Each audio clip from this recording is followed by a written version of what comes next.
Hello guys, welcome to another series of Mr. Today I'm interviewing an artist called Jesuton. She's been based in Brazil, but she's back home in London. I'm not going to say too much. I'll leave you to sit back, enjoy the interview, enjoy the behind the scenes shoot of my photography shoot with her. You get to see the pictures as well, get to see her live performance as well here at Hackney Week, where I'm currently at. So yeah, I hope you enjoy the video. I hope you do learn from her story, from the experiences she shared, and I hope it encourages you to really go for your passions and what you really want to do in life. And remember, the motto is to be fearless. And yeah, just leave down whatever comments, and do check out the description box for all her links. And yeah, enjoy the video. Bye. Yes.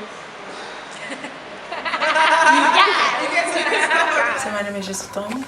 That's how you pronounce it. I've been wondering. Oh yeah, it's Jesuton. Yeah, there's lots of people say it in different ways. So yeah. What does it mean? It means child of Jesus in Egun, which is a Nigerian language. Yeah, I'm a singer. I live in Brazil at the moment, but I'm from Walthamstow in East London. Ooh.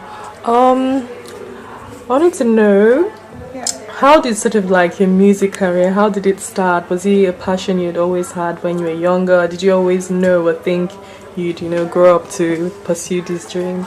I always loved music, but I never really made the connection between my love of music and thinking of it as a career.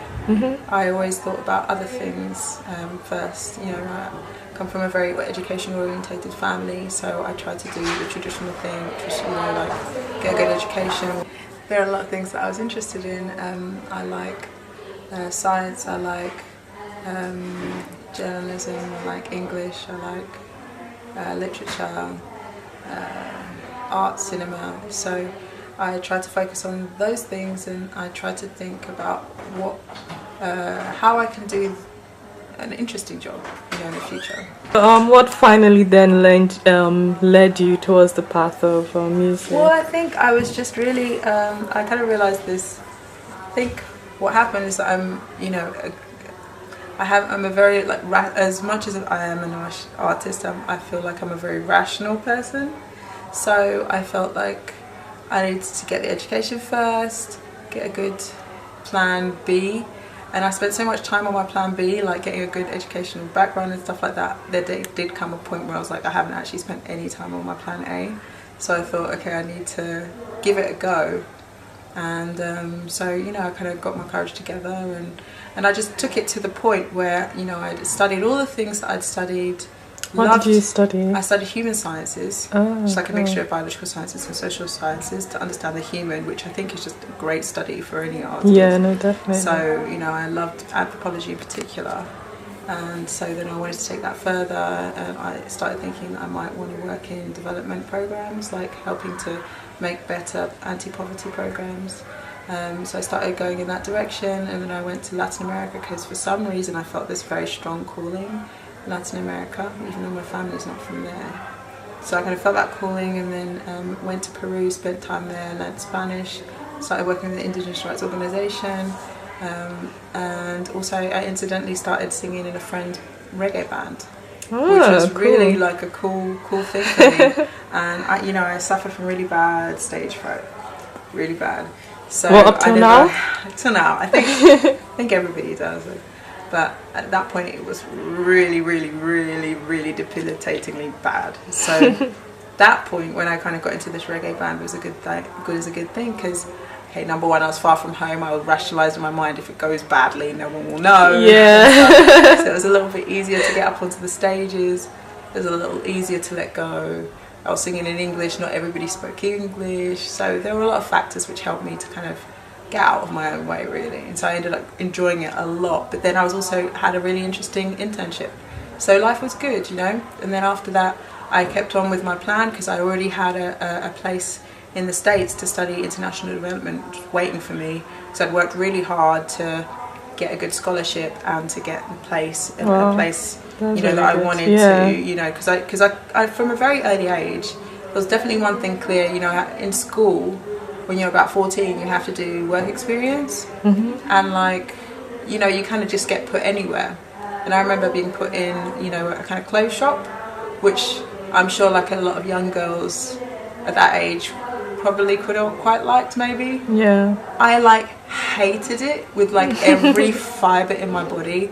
I just found it, they obviously, because I was an intern, because I was like, you know, 13, 14, they're not going to give me anything interesting to do. Yeah. They gave me the most menial tasks, which was like literally checking all of the clothes and making sure that the cubes on the hangers were the same as the tags on the clothes. That's so it's boring. just like the task that just has no end, because people are going to change, they're going to put into different ones. Yeah. I felt like I was like picking up grains of rice with chopsticks, you know, like, but it was, I think, one of the best things that could have happened to me, because I understood then that like if I didn't do something that I was passionate about, the world is full of jobs like that, and I'd end up in one if I didn't get a good education. That's really that fear of, you know, not having anything intellectually stimulating to do with my time was what pushed me into education. But then after all of that, I did realise that, you know, the time that I was really happiest was when I was actually just like singing.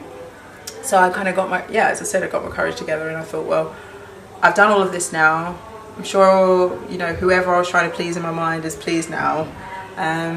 Try music. So then I moved to Brazil. Wow. I know you won't be the man of my life, but I've liked having you around. Is it so wrong to want to take what you can get? Gotta go places, a few places we won't forget. You told me that you want to believe, but my darling, I have to say I haven't seen the things I've seen. Is it so wrong to want to live down fiction, no matter what the cost? Is it so wrong to wrong? I guess I should leave right now. I guess I should leave right now. I guess I should leave right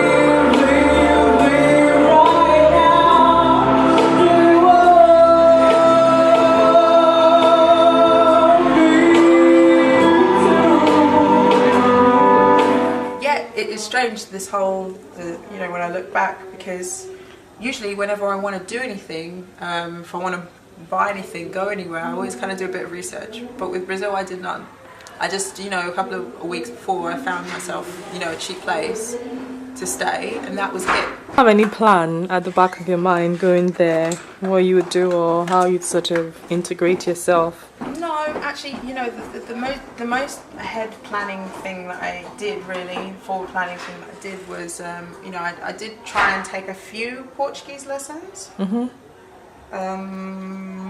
But I kind of got fed up with it, really, because I thought any place, it's like all the places are going to have different accents, and it's going to be like just my luck to find the place to kind of work up an accent that isn't the accent of the place that I'm going. So I gave that up too, and I just winged it, really. Yeah, I mean, I just knew it was going to be something that I needed to try. I needed to give up my job. I didn't want to go like for a holiday because I knew it would be really different. Yeah. And so I thought, just do it. So what was the reaction of like your family and stuff? They must have been really surprised, and it's like, why Brazil? And had you been there before? Do you know what? I hadn't been there before. None of my family had been there before. Wow. But I think because since I was 18, I was always traveling, and I always had specific reasons when I traveled. The only time I travelled without a reason was like when I went to Thailand for a couple of months, just because, you know, I mean, I'd been studying at Oxford. It was a really intense 3 years. So, and then after that, I went directly to Jamaica to do a social justice program. So I was kind of working as well. So then after that, I just wanted to break, you know. Yeah. So I think from then they were very used to me traveling. Yeah. They knew that I could handle myself. I went to Ecuador in the Amazon jungle when I was like 18 and didn't speak Spanish. Wow. And I came back in one piece. I really don't know how they You're like the allowed me to epitome do of that. fearlessness. No. That's my motto, by the way. Be fearless. No, It's just that I I'm just think like, I don't even when think you I could really have wanna- done any of When it. you really want to do something, then you have the fear, but you're like, okay, the alternative isn't An option, interesting. yeah. You're just Wow. like, okay, well, I want to do this, so I'm just going to do it, really, and that's it. The fear comes in different ways, but it's kind of like a nice fear because you're like, oh, okay, I'm starting doing Yeah. something else. So what were like your first few weeks, months being in Brazil? They were cool, you know. I realised, okay, maybe I should have done some more research because Rio is really expensive. So I started to get worried a bit about money. I had a little bit saved up, but I didn't want to start working in, you know, other things. I didn't want to open the possibility for me to get sidetracked again. Yeah. So it just made me more focused. I was like, okay, I need to find a job in music now. And so, you know, I was just looking for a solution, but the solutions were not, you know, there weren't many things open to me. Yeah. Just because I didn't speak Portuguese, I didn't know anybody, didn't have any friends, so I couldn't join a band or anything like that, you know? Yeah. So it just made me more creative. And so I had, one day I was walking in Ipanema, which is like quite a touristy part of Brazil, of Rio. Yeah. And I saw a guy singing on the street, and he was singing like backing tracks. And so that was something kind of new to me in a strange way, like same but different, because Yeah. lots of people sing in the street in the UK, but you know, they usually play original music sometimes, or they'll play a guitar to accompany themselves. So I thought, oh, that's cool, that's something I can do. Yeah. So I started doing that. You know, I used up most of my money to buy like equipment, Yeah. and I You just started. Yeah, I chose about 50 or 60 songs that I like to sing. I got myself a battery powered amplifier. I already had a microphone, that was about it. Got some cables, got a load of rechargeable batteries, and I just started, you know. Wow. And it was really fun because, I mean, it was really a really good way to get to know people, because people in Brazil, they're not shy to talk to you if they don't know you. So it was really nice actually. Yeah. So how did that, like, obviously that was you know, busking on the streets of Rio. Yeah. How did that move into, like, you know, now having your own band, having, you know, performing at shows, and, you know, how did all of that happen? Well, actually, like, not like that long after I'd started, people started to kind of follow me where I was going and things. Oh wow. And look on my Facebook page to see where I'd be. And there was just, you know, a period of time where people were posting videos. I didn't do very much self-promotion because I couldn't be bothered, and I'm too like self-critical as well. I didn't really feel like saying, hey, I don't know, I just didn't. But there was people who posted my videos like without my name or anything, and one of those videos that one person posted just started to go viral. Just really unexpectedly. Yeah. It wasn't really even, you know, it was in 2012, so it wasn't even the age of, like, you know, viral videos. Yeah. It just happened, and then people started looking for me because, you know, I didn't have any connections. And then I started getting a bunch of calls because I'd make like these little like rookie cards, just like written things out on like A4 paper. Yeah. Cut them out with like my name and my number, just in case anybody wanted to like hire me for a birthday or something. Yeah. Like that. And so I guess somebody who'd seen my show and got one of those things started to connect the dots and started to post my number in places. So I started getting calls in Portuguese, and I didn't understand anything, from all kinds of people. And my first instinct was essentially just to be like, no, because I didn't want to get into a weird situation, you know what I mean? Yeah. I didn't want to be like, oh, that girl, it could have all gone right, but she kind of, you know, kind of went down the wrong path. So I was just like, no. But then one day, I got a call. This all happened in a very short period of time, like a couple of days. Loads of calls. And then I got a call, and on the other line was like a guy who seemed kind of nice, you know, he just had a warm voice, and I just thought, oh, okay, maybe I can trust this person. And he invited me to do some shots, and I was like, when? He was like, now? And I was like, okay. So I suggested the place down the street. Yeah. And I understood that he had like a really small TV show, so I was like, okay, that'll be fine. Got there, the entire square was full of people, full of cameras, and I was like, oh my gosh, what is this? Oh no! So I started asking like, what's going on? And then one of the person I kind of thought was a producer, I was just like, oh, you're the singer? And I'm like, I guess. And then she's like, yeah, just sit up over there. And I was like, but what's going on? Tell me. She's like, she kind of laughed. She laughed in my face. She's like, don't worry about it. So were they trying to surprise you, or did you not understand what he had said? Do you know what? I think I just didn't. It's possible I didn't understand what he said. Or maybe, I thought about this later. Maybe they tried to call me sometimes, like with different people. Yeah. And I just kept trying. I don't know. I have no idea. Anyway, like it took the actual presenter himself to call me.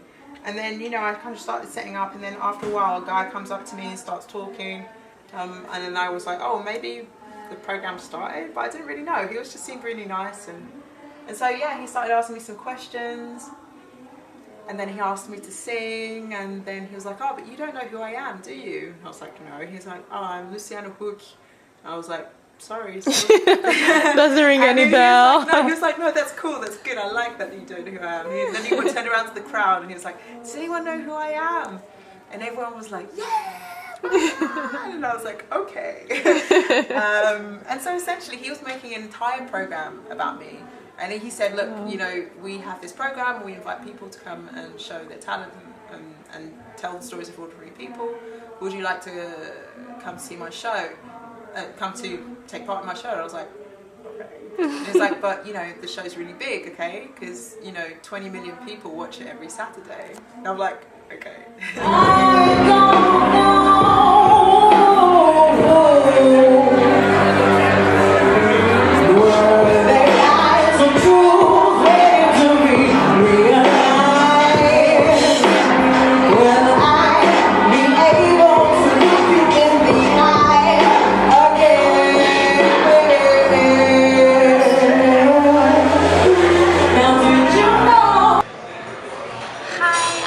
Stunna, I go by the name of Ashleigh Stunna. I'm a stylist, creative director and presenter. Hey, how long have you been styling for? I've been styling now for about a year, but I've only taken it seriously for the last 6 months. So within the last 6 months I've created my portfolio, I've worked with artists, and I've always had my own fusion of creativity coming, basing most of my looks on the 90s era and old school flavours. So yeah, I try to add both the new look to the old school look to make a great kind of canvas to create from, depending on each client's needs. Hey guys, I'm Renee. So I'm a Mac makeup artist. I've been working in makeup for about 5 years now. I just love working with other people. I love doing creative stuff like this and glitter. And I'm really excited. So we're on our second look now, and I'm really excited to see how it goes, the outfit and stuff, and we'll keep you guys updated.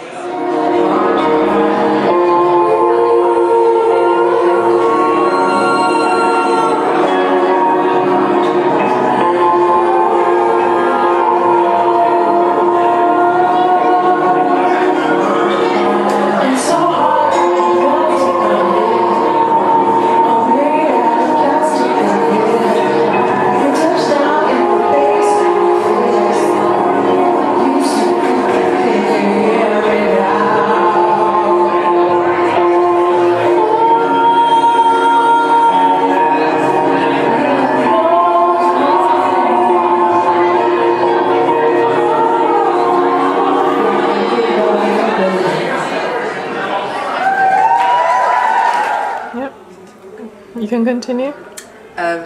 So he told me that 20 million people watch this show every Saturday. I was like, ah. Wow. So I mean that's really. And this was, how long had you been in Brazil at that time? Oh, do you know what? I've been in Brazil for maybe 2 months. Wow, that's a short period of time. A really short, because I mean the first month I wasn't even singing on the street. I was trying to figure out, and then I spent the second month singing and just kind of going around to different places. And then I think a month and a half in like most at the most, and that happened. And because this video was like doing the rounds and everybody was seeing it, there were record labels who were after me, managers, producers. So I kind of just was like getting all these emails and just trying to see who wrote the nicest message or like wrote the message that I could. So I ended up working with a producer at that time, and then we kind of put together an album and had a record deal, went to talk to the label, and just everything kind of just went on from there. I kept on thinking, this is all going to disappear, and 5 years later I'm still working, and I've kind of matured in my music as well, because at the beginning it was just all like, okay, what is this? What's this music career? What is the music industry? How does it work? What is Brazil? What is Brazilian music? How far am I going to integrate into the Brazilian scene? Where am I going to fit? Because I'm singing in English. So there were a lot of things, really. There were really a lot of things to figure out in my own structure in terms of my, now business. And personally as well. As an artist, as a person that had arrived in Brazil feeling silly because they started calling themselves like an artist like when I arrived. And so yeah. Oh, sorry. You're in the show. So now you're back in London 5 years later. So what are you looking forward to doing here? I'm looking forward to being able to do the thing that I love in the place that I love. I love Brazil, of course, it's kind of my second home, but I'm really close to my family. I think family is really important, and as much as I had to develop myself and my idea of what kind of art I wanted to make outside of London, because I've always felt that London is just so full of everything, and I love that about London, but it was always so difficult to focus. I couldn't decide on, I loved everything, I chased after everything, and I couldn't, kind of decide on where it is or how I wanted to be in art. So I always knew that I'd need to spend some kind of time outside London, almost like a kind of creative incubator. And so Brazil ended up being that.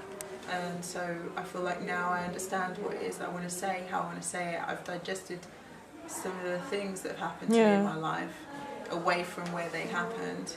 So I feel like I see them all with different eyes, not better or worse, but just, I know a little bit more. And so now I feel I'm ready to come and be in London more, at least. I'll always have a great connection with Brazil. I love Brazil. But this is where everything makes sense. This is where I don't need to worry about understanding or being understood.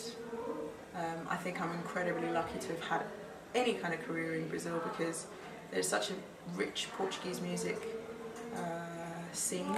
So people, why listen to this kind of odd alternative music that's in English? Like, for them, they're to understand it fully, they're working hard. I have to work a little bit harder to listen to Portuguese language music. So I kind of just I'm just so curious to see what people think about my music when they can hear the lyrics easily. And, as different as we all are, which is what I love about London, we all do share something. We all do share kind of similar references. And so I'm so curious to hear back from this public. So tonight is my first show in London, and Yay! I'm like, I don't even know. I don't know, but I think it's... How would you sort of describe your music? What sort of influences it? I would say, in terms of sound, I like to bring together a few genres. So I'm really influenced by 90s R&B. That's the thing I listen to in like really formative years. But I'm also really influenced by kind of indie and rock and roll music, because I kind of transitioned to that after hearing Jeff Buckley's Grace album, which I fell in love with.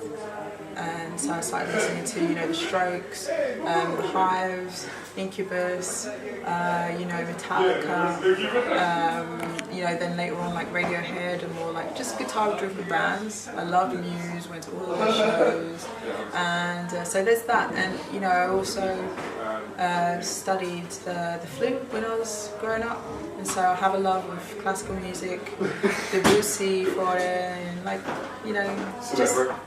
like classical music as well. So I try and bring those things together. Guitar-driven rock classical influences, you know, strings, big percussion, but then also like it always got to have that R&B bass because otherwise it's just not me. So, yeah. But you know, I like that mixture. Can you tell us about your new album and sort of what inspired you as well, I guess? I guess like in terms of writing, the things that inspire me, the things that just have happened. Yeah. So do you write your own music? I collaborate with different people, but the lyrics always come from me, the melody always comes from me. And then in terms of like creating the kind of sound, because I quite like very dense soundscapes, and I'm really inspired by film soundtracks as well. So I always need a lot of help to kind of construct that. But in terms of the lyrics, I draw on like the experiences that I've had, even if it's not, you know, the full truth in some certain ways. Sometimes I take a feeling or something, and then I just look at it from, you know, maybe my perspective or the perspective of the other person that was involved in that. But it's always based in truth. Yeah. Because my songs always start off from a place of where I'm trying to understand something. So I write to understand myself and the world around me. So they're always this kind of, they ask a lot of questions, they present a lot of dual realities, they demonstrate the conflicts that I'm having with my day-to-day life. They're honest about my challenges, and they're kind of snapshots of moments. Cool. Finally, I'd like to know any words of advice or final words to any, you know, one watching this who sort of wants to go for a dream or something, and they're sort of, you know, scared about it, because I think fear is something that really holds a lot of us back. So what would you tell the person? I'd say just take your time. I think I went back to my secondary school recently, and I was giving a talk to the year 11s there, and just while I was kind of studying and preparing for that, I realised that for a long time I didn't know what it was that I wanted to do. Or I had different ideas about what it was that I wanted to do, and I just tried to work hard and be serious about everything. So, you know, whereas sometimes I'm kind of like, oh, but why don't I just go to music school straight away? You know, that wouldn't be me, I suppose. For some people it's that, and I think, you know, sometimes I'm really envious of that, because it just means that, you know, they have all of this technical knowledge that they can apply.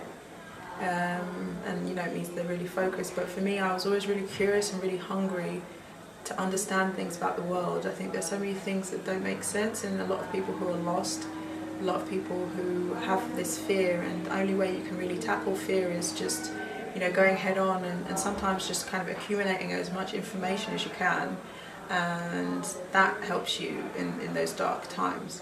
So I feel like you just need to not worry sometimes about what it is that you're going to do or how you're going to do it, which was my big thing. I didn't know how I'd be a singer, so I was like, okay, forget about that. But I think you should just try and think of what you want to do now. You know, think about something that excites you, and do that. It doesn't need to be exciting forever, because it will just take you somewhere useful. If you always do something you're passionate about, you always go somewhere useful. And so you don't need to worry about that journey. You know, there was a long time where I wanted to be a writer and a broadcasting journalist, and then a scientist, and then a doctor, but all of those things make me a richer artist today. So yeah, everybody's road is different, and try and listen to your own voice as much as possible, even in today's very noisy world, and understand that there's no right way to do anything. Your voice inside you is very wise, and the more work you can do to listen to that as often as possible that's the only job you got. Hey, thank you.